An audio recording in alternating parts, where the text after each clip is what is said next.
Hello everybody and welcome to today's webinar, Beyond Words. I'm Richard, Director of Ziptails. I'm very pleased to have you here and thank you for taking the time out of your busy schedule to join us. Today we're delighted to present a seminar on reading comprehension, prepared by Jane Coy. Jane is an experienced teacher of many years, as well as being Ziptails' primary literacy consultant. She's also the author of many educational texts for various publishers. All participants will be emailed a PD certificate for attending today. If you are sitting around in a staff room with other staff, make sure you email us a list of your staff members' names and emails of those who attended. Well, let's get started. Thanks, Richard. So let's look at how we can build reading comprehension skills in junior primary. An integral component of learning to read requires the development of a number of vital comprehension skills. They include visual literacy, how words and pictures work together to make meaning, connecting students' own experiences to themes in a text, making predictions before, during, and at the conclusion of a text, retelling key events, recognising specific features of plot, character, and setting in imaginative texts, identifying common underlying themes in stories, and inferring details about a text's content.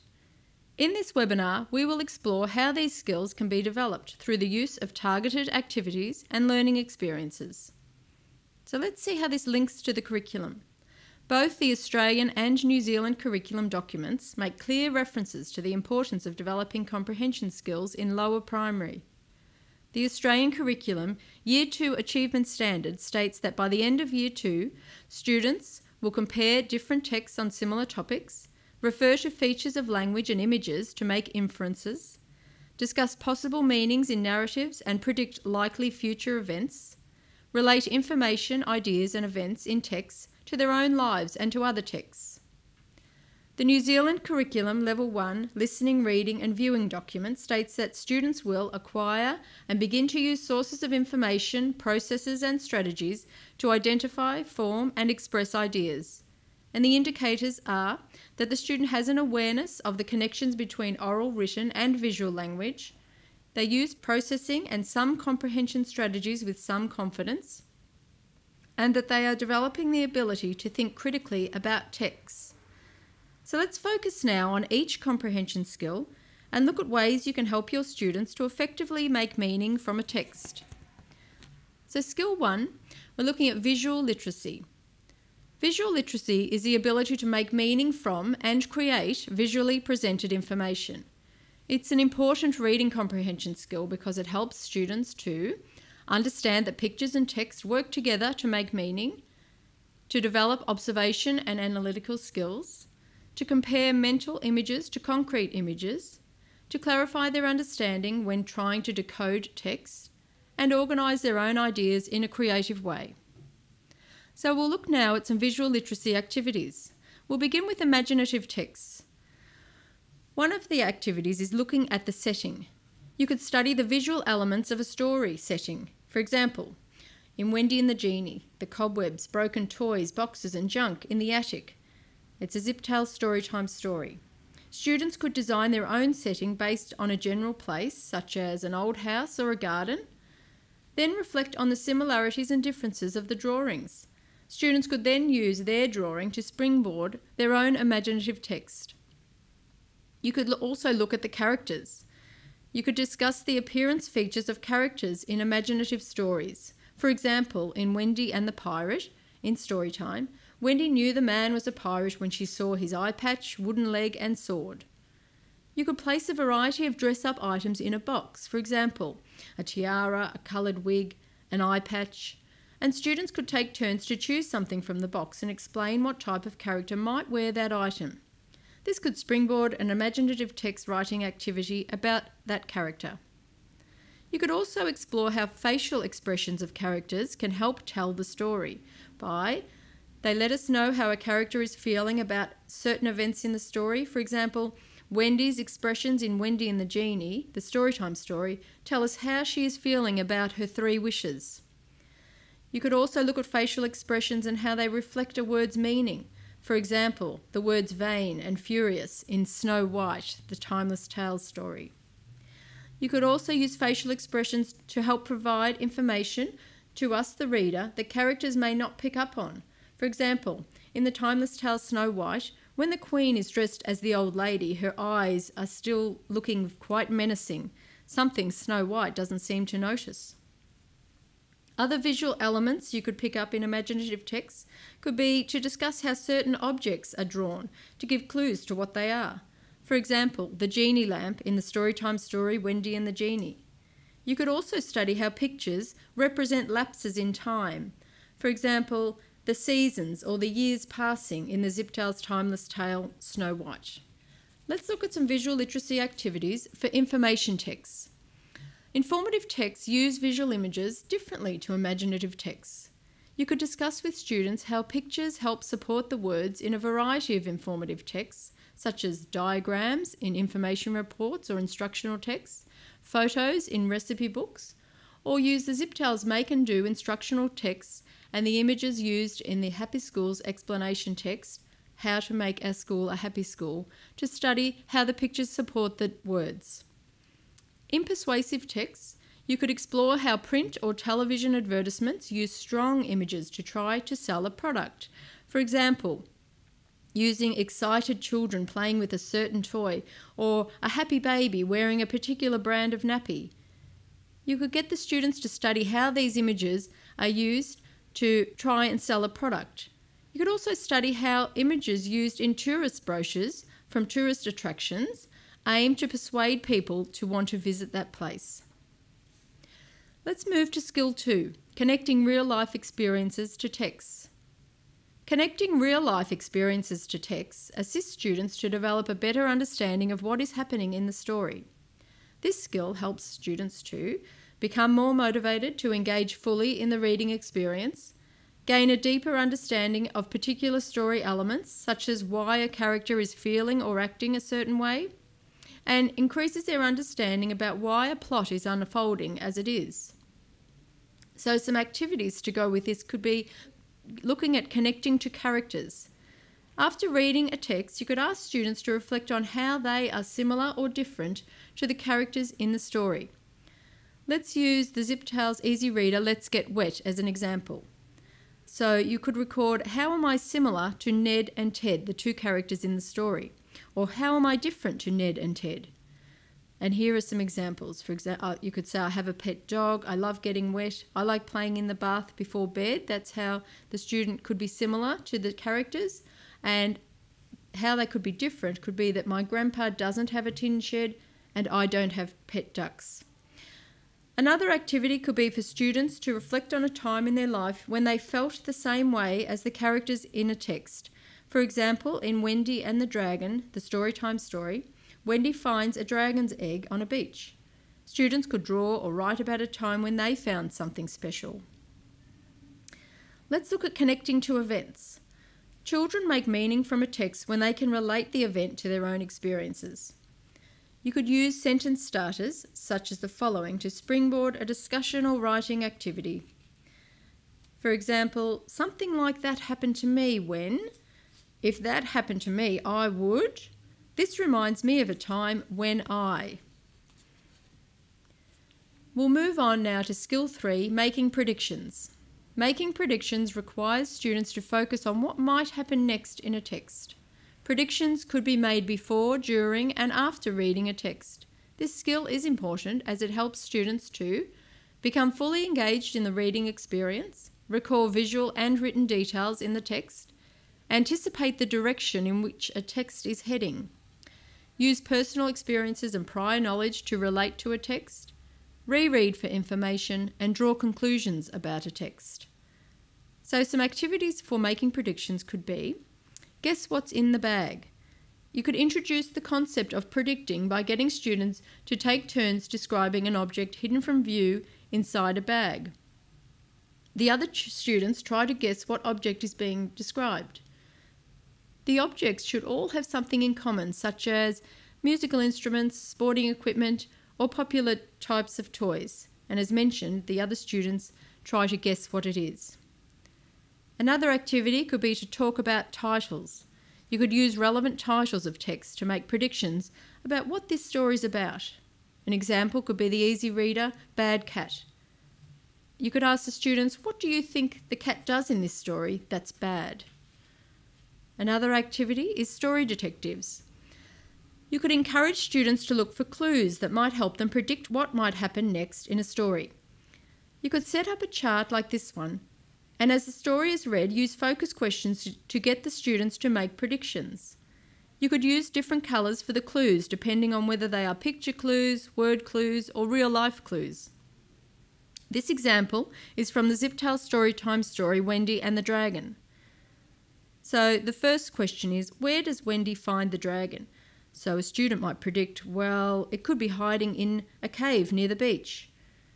What clue would the student have used for that? Well, there's a beach on the front cover, which would be a picture clue.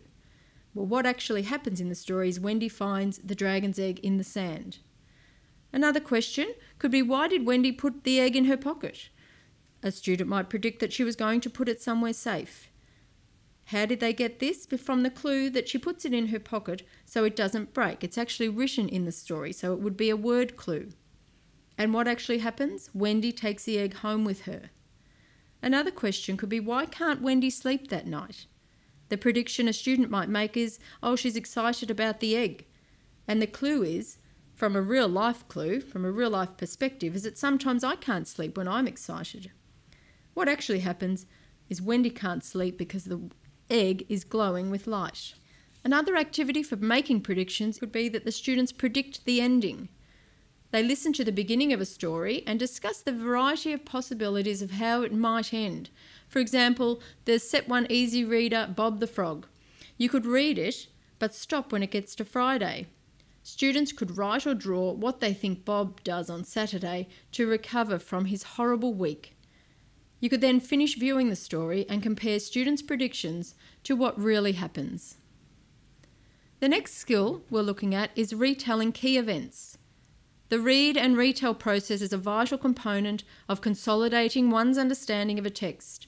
It's an important skill because it helps students to sequence events, ideas and information in a text, build vocabulary, organise information, improve confidence when speaking aloud, and develop active listening skills. So here are some activities. In pairs, students could orally retell what they do each morning to get ready for school. They begin with waking up, then you could outline 3 or 4 main events after that. For example, have breakfast, brush teeth. Then you could finish off with arriving at school. These routines could be illustrated in a story map. You could use different coloured counters on a chart or beads on a string to retell the key events in this or other stories. The first colour, blue, would indicate the beginning. The next 3 colours, green, indicate the main events in the middle, and the final colour, yellow, indicates the end of the story. Well, the middle colours could vary depending on the story and or the age of the students. A great sample text for this activity is the Ziptales Storytime story, Wendy and the Genie. You could use the blue dot to describe what happens in the beginning of the story, including identifying the setting and the main characters. Then you could use the next 3 dots to explore Wendy's 3 wishes and why she's unhappy about each of them. Finally, you could use the yellow dot to retell how this story ends. Let's move to skill 5, recognising elements of a narrative. Studying narrative elements such as plot, setting and character development promotes an effective understanding of a number of aspects within a story. This skill helps students to connect ideas in a text, recall details about the story, improve their understanding of narrative structure, and write effective narrative texts.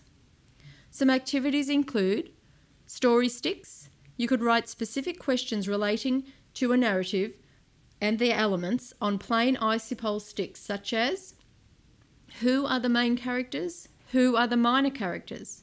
Where is the story set? How does the story begin? What is the problem in the story? How is the problem solved? How does the story end? You could place these sticks in a cup, and students take turns to select a stick and answer the question about a focus story. Another activity is a plot diagram. A plot diagram is a graphic organiser used to study narrative structure. Below is an example of how it could be used with the fairy tale Little Red Riding Hood, which is found in Ziptales Storytime. The subheadings have been simplified for use in junior primary. So at the beginning, it starts with exposition, which you could plainly call the beginning. Who are the characters? Little Red Riding Hood and her mother. Where is the story set? In the forest. And you could also discuss here how most fairy tales start with the words once upon a time. Then we move on to the inciting incident or conflict, which you could simply name the problem. What happens to cause a problem? Well, Little Red Riding Hood forgets her promise and talks to the wolf. Then the rising action, you could simply call events. What happens next to build this story? The wolf arrives at Grandma's house. Grandma gets scared and escapes into the woods. The wolf puts on her clothes and climbs into bed to wait for Little Red Riding Hood. The next part is the climax, or the main event, you could call it. What is the main event, most exciting part? Well, the wolf tries to eat Little Red Riding Hood. Then next is the falling action, or simply the solution. How is this problem solved?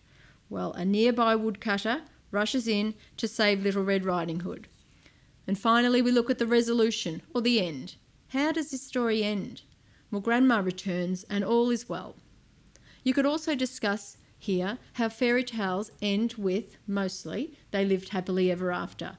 And then you could also try to identify the message from the story, which is simply don't talk to strangers. An extension of this plot diagram activity is that once the story elements have all been identified using this plot diagram, students could rewrite or dramatise the story with a different ending or from a different character's point of view, for example, from the wolf's point of view. Another activity for recognising elements of a narrative is a character web.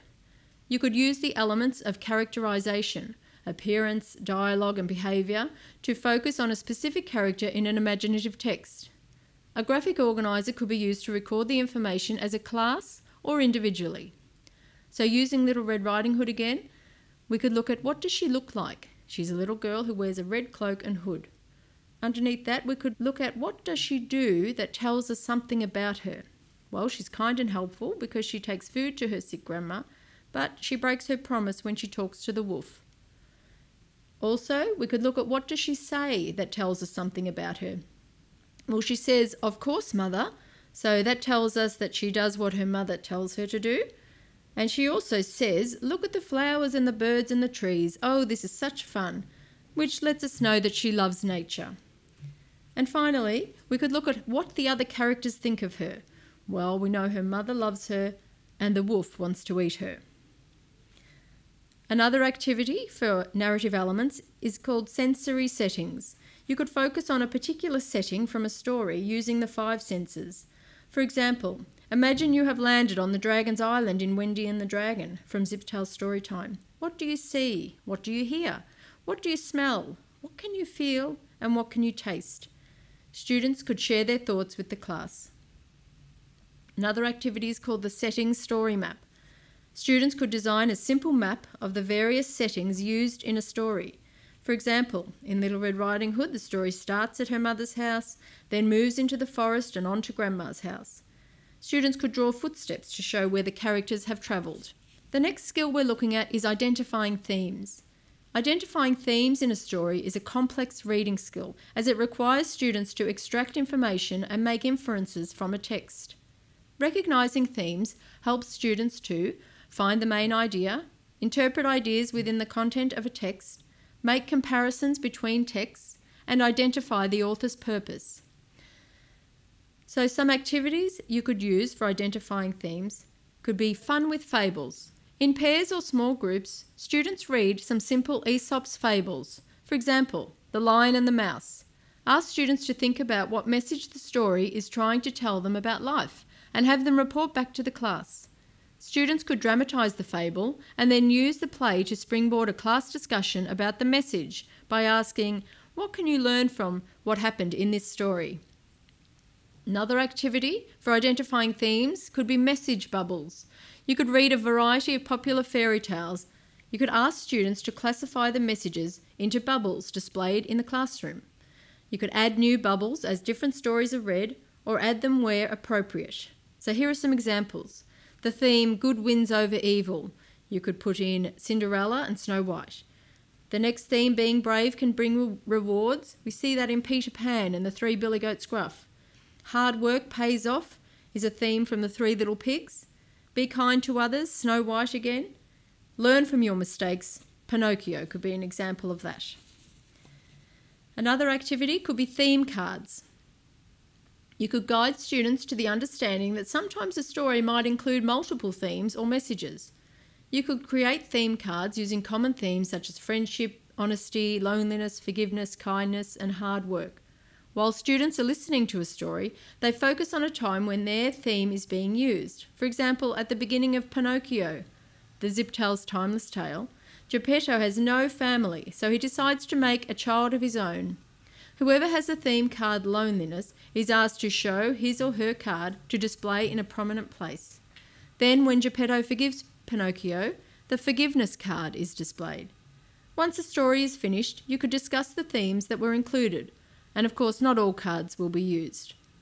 An extension of this is that students could actually locate evidence from the story where the theme is being used and record this information on a data grid. So using Pinocchio again, the themes loneliness and forgiveness, and students have to write down the evidence. For example, for loneliness, Geppetto is lonely, so he makes his own child. With the example of forgiveness, Geppetto forgives Pinocchio after he runs away. So the final skill we're looking at is inferring details. Making inferences is a critical thinking skill that requires students to link prior knowledge to a text's content to make meaning. It is an important skill because it helps students to explain ideas that are not explicitly stated, reflect on their thoughts about a text, analyse cause and effect, draw conclusions about ideas within the text, and develop their ability to support ideas using evidence from the text. So some activities for inferring details could be the Think Aloud strategy. The Think Aloud strategy requires students to verbalise their thoughts whilst reading or viewing a text. You could have a selection of verbal prompts displayed, such as, I wonder why, I liked it when, I didn't like it when, so far I've learned, this part reminded me of, it didn't make sense when, I think will happen next, this happened because, that part was interesting because. Whilst sharing a story with the class, you could pause at various points and ask students to choose one of the prompts to answer, what are you thinking about now? You could also use a story snowman for inferring details. Recognising cause and effect is an inferential skill that most young children can manage quite effectively. Using a simple snowman shape, students can draw or write about an important event in the text, identifying the reasons the event occurred. For example, for young children, you could use the easy reader Bob the Frog. So the story, Bob the Frog, goes in the top circle. What happened? Bob the Frog was feeling odd. And why did this happen? He got lost in a fog, he got chased by a dog, he tripped over a rock and got stuck in a sock. Now for older children and more advanced texts, students could break into small groups and design a snowman for the various major events in the story. Once finished, you could display the snowmen in the order that they happened in the story. So an example of this, using the snowman idea for older children, could be to address reasons for outcomes that are not explicitly stated in the text, like in the Bob the Frog example. You could use the Storytime story Wendy and the Dragon, where Wendy has to give up her friendship with the dragon at the end of the story. We're never told exactly why, although there are a few clues in the story, so students could work together to try and work through why this happened. So let's build a foundation for the future. Comprehending a text is a vital skill that develops a child's ability to make meaning from what they are reading. The use of live narratives can help you engage your students in the reading experience more effectively and thus increase their enjoyment of the follow-up comprehension tasks. By focusing on individual components of a text, your students can gain a better understanding of what they are reading, thus establish a strong foundation for future reading development. Well, thank you very much, Jane. That was really full of wonderful insights and lots of practical activities. Okay, time, folks, for the questions and answers. Let's have a look at the various things that have come in. The first question is from Simon, and it says, what visual literacy activities do you suggest for persuasive texts in this age group? Okay, thanks, Simon. That's a great question. With persuasive texts, students in junior primary are just starting to get the basics of what persuasive texts are actually used for, their purpose, so to speak. And I've found that sometimes a great thing to study is the infomercials that you see on television, those types of advertisements that really try the hard sell. And often trying to get younger children to reenact that with their body language and facial expressions. Sometimes they could even create their own product that they want to sell, and they can do that individually or in small groups. Often a lot of fun to see the final result when they're trying to present their infomercial to the class. Another idea could be for them to create their own brochure. I mentioned in the webinar that brochures are something great to study, like for local tourist attractions around your local area, and students often enjoy making up their own brochure. It could be for something in particular, or it could be a place that they've invented themselves completely, like a fun park or a theme park that they've invented themselves, which is also a lot of fun for them to do. It just gives them the basics of using visual literacy, how strong it is for persuasive texts. Okay, thanks very much, Jane. Now we have a question from Nancy. She asks, you discuss using stories to help kids understand narrative elements. I would have thought that having them collaboratively create their own stories using the traditional plot elements was a good idea. Yes, Nancy, that's a fantastic idea. And we mentioned in the webinar that dramatising a story is a great way for young children to retell or use narrative elements to retell a story. We've also got some great resources on the Ziptales website that you can use to help students incorporate narrative elements into a story. And one of those is the script ideas for puppet plays. You'll find on the Ziptales website some outlines of some stories where students can reenact those little stories and retell them themselves to look at the different narrative elements. And of course, there is Story Machine on the Ziptales website where students get to choose their own characters and setting and a basic outline of a plot where they can create their own texts from that. So that's definitely something I would recommend using. Good, thanks very much, Jane. Now the next question is from Sonia, and she asks, have you got any ideas for making predictions at the end of the story? Yes, Sonia, making predictions at the end of the story is very important for young children. Often they really enjoy doing that. Some examples I can think of could be that in the Three Billy Goats Gruff, I know there's a worksheet in the Ziptales website of what happened to the troll at the end of the story, where students get to think about what happened to that troll after the big billy goat sent him flying, and they can really think creatively there. Or another idea could be to look at the three bears, Goldilocks and the Three Bears, and discuss what happened to the three bears. What did they do once they saw Goldilocks running away? How did they react? What did they do after that? And then students, depending on their age, could draw what they think happened or could write a follow-up story about that as well. Thanks very much, Jane. Look, I think we've only got time for one more question, and this one is from Andrea. She asks, is it too difficult for children to find words for facial expressions as part of that visual literacy element? Perhaps they should mime emotions and do a word bank to help them, to give them a vocabulary first. Thanks, Andrea. I think that's a great idea. I know when children first start school, often the teachers will help them get the words that reflect their emotions and feelings, and often they'll use pictures to show how someone is feeling as well. And I think using mime as to inspire that, to springboard that kind of discussion about facial expressions is a fantastic idea. So definitely incorporate that, just so the students then have the vocabulary to use, and it's on hand too in the classroom. Good. Thanks very much, Jane. Look, that's all we've got time for in terms of the questions, but a couple of final remarks, folks, if you would. There will be a related Ziptales activities list coming out tomorrow, specific activities for each school from the Ziptails website, which will come out to you tomorrow. And don't forget that you can receive a special PD certificate for attending this webinar. To receive that, though, you need to send in your email address with your full name and school to support@ziptails.com. These certificates will be sent out tomorrow too. So there's two things coming out tomorrow, the certificates and the activities list for this webinar. As you've heard, there are quite a few elements of Ziptails which can be used for developing reading comprehension, such as easy readers and story time. If you're a Ziptails subscriber, you can go straight through to these content modules on the site. If you're new to Ziptails, though, please sign up for a free trial to access them along with the rest of the site. And let me say thanks again to Jane for this very useful webinar, and thanks to all those people who've attended. Thanks again for attending Beyond Words. Thank you and goodbye.